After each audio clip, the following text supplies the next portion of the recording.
Without fuel, Russia can't function, and Ukraine knows it. This is why Ukraine has been hitting Russia's oil refineries to take out the country's most important products at its source for months.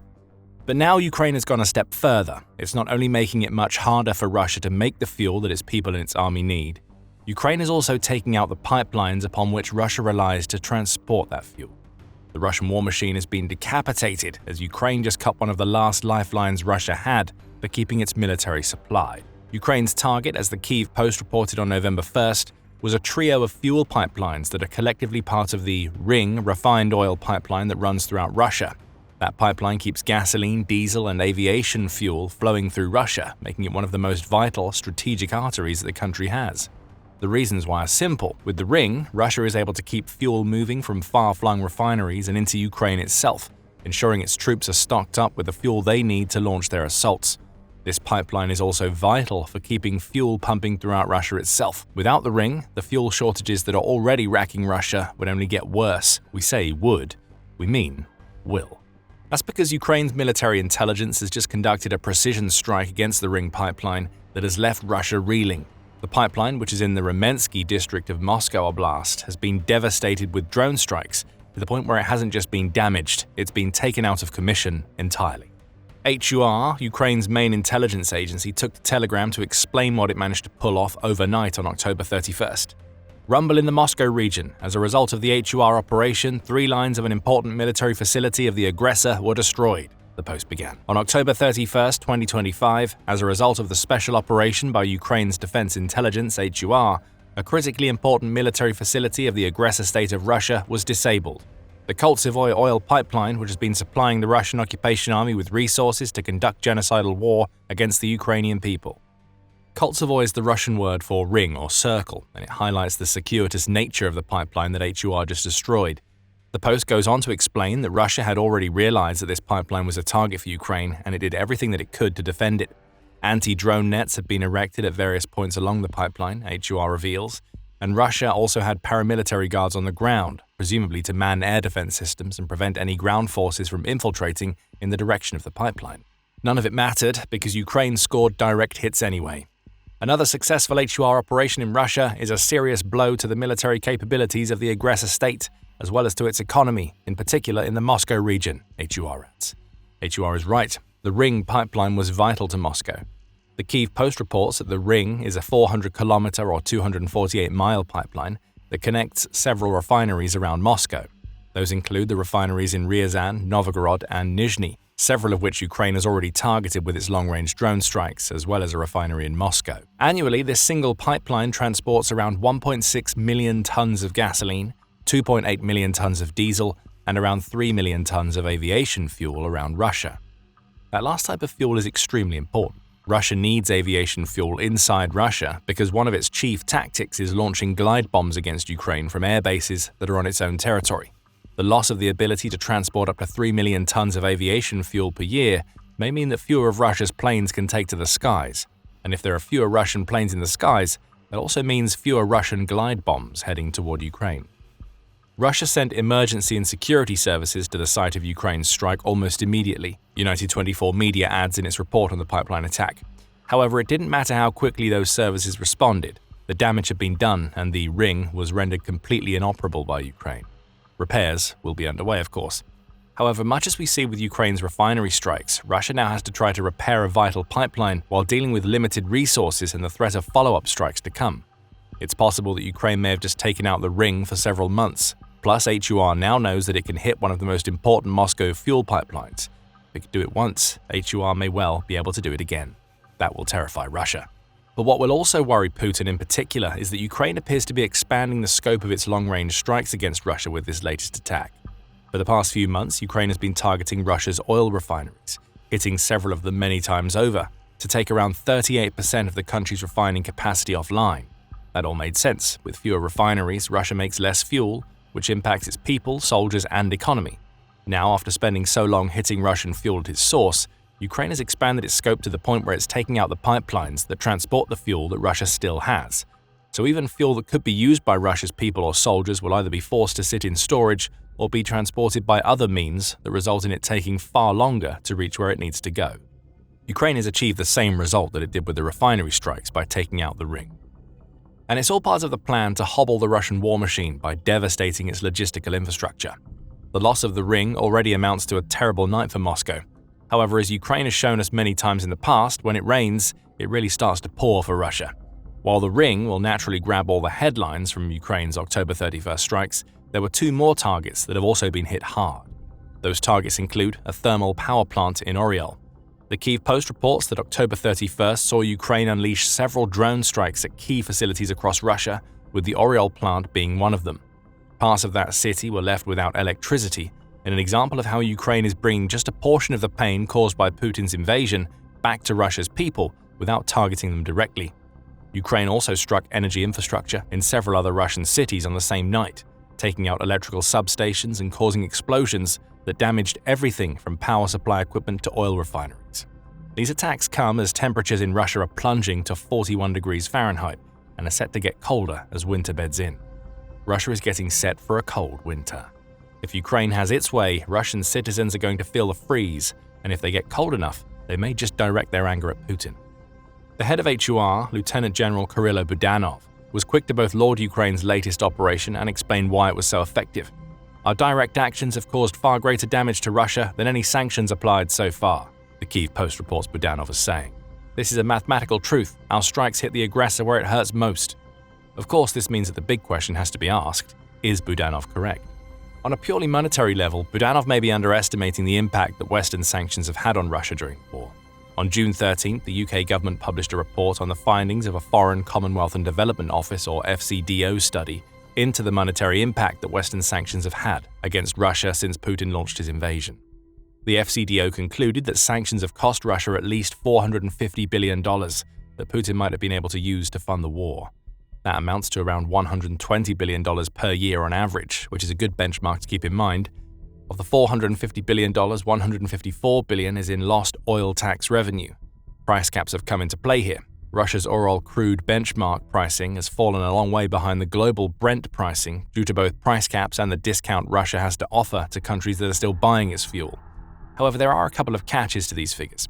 The first is that the $450 billion number includes the $285 billion of Russian assets that are currently frozen in the European Union, the UK, and elsewhere. The freezing of these assets indeed means that Putin can't use them, and that sanctions are responsible for this freezing. However, the frozen assets appear to be doing a lot of the heavy lifting for the $450 billion number, with the impact of sanctions on Russia's oil trade falling quite far behind. And that brings us to the second caveat to the FCDO's figures. Though Western sanctions have cost Russia a lot of money when it comes to oil and gas sales, some parts of the West have also been responsible for propping up Putin's war in ways they really shouldn't have. Back in April, the Centre for Research on Energy and Clean Air revealed that the European Union, or EU, has been buying about as much of Russia's fossil fuels in 2024 as it had been before the war began. Notably, the EU had spent around $25.4 billion on Russian fossil fuels in 2024. That was substantially more than the $21.69 billion in military aid that the EU sent to Ukraine during the same year, so there's a clear argument to be made here. As effective as Western sanctions appear to have been, based on the FCDO report, that effectiveness has also been undercut by the EU's seeming inability to extract itself from the Russian gas and oil teats. In 2024, the tax that Russia would have been able to generate from fossil fuel sales to the EU would have pumped billions into Putin's war machine that many would argue shouldn't have been available. The EU is doing something about this problem. The bloc is gradually phasing out its Russian oil and gas purchases to the point where it should be buying none of either from Russia by 2028. However, that's still a long way away, and it means that the EU will spend the next couple of years diminishing the impact of its own sanctions. Perhaps this is what Budanov means when he suggests that Ukraine's flying sanctions are more effective than the West's traditional ones. Ukraine's drones have certainly had an impressive financial impact on Russia. On August 15th, which is around the time that Ukraine started its renewed series of strikes on Russia's oil refineries, the Kyiv Independent reported that Ukraine had already enjoyed some significant results from its long-range strikes in 2025. Those strikes had cost Russia about 4% of its gross domestic product, or GDP, during the first 8 months of the year. That figure amounts to $74.1 billion, the Kyiv Independent notes. Assuming the same level of strikes, this means Ukraine would have cost Russia $111.15 billion by the end of 2025. That compares favorably to the $120 billion average cost caused by the West's sanctions we mentioned earlier. We could even go a step further and focus solely on the $154 billion in lost oil revenue that the FCDO claims that Western sanctions have caused. That amounts to about $41 billion annually, which is a long way behind what Kyiv claims its drones have cost Russia between January 2025 and the beginning of August, never mind how much Russia would have lost by the end of 2025. We keep saying would have here because Ukraine ramped up its refinery strikes in August, so the odds are that the $111.15 billion is now a fair way below what Ukraine has actually cost Russia in 2025. The real number, though not yet revealed by Ukraine, is likely much higher. Perhaps Budanov knows just how many billions more Russia has lost thanks to Ukraine's refinery strikes, which is why he claims that the maths add up when it comes to his claim. Right now we don't know for sure. Ukraine will have to reveal more about what Russia has lost before we do. However, it's also important to note there is a big difference between traditional sanctions and Ukraine's flying sanctions. The former are primarily financial vehicles designed to deprive Putin of the money he needs to fund his invasion. As for the latter, they are very different. Ukraine's long-range drones demonstrably cause Russia a ton of financial issues that appear equal to, if not higher than, those caused by traditional sanctions. However, they also do something that not even the strongest of traditional sanctions can do. They bring the war back home to Russia.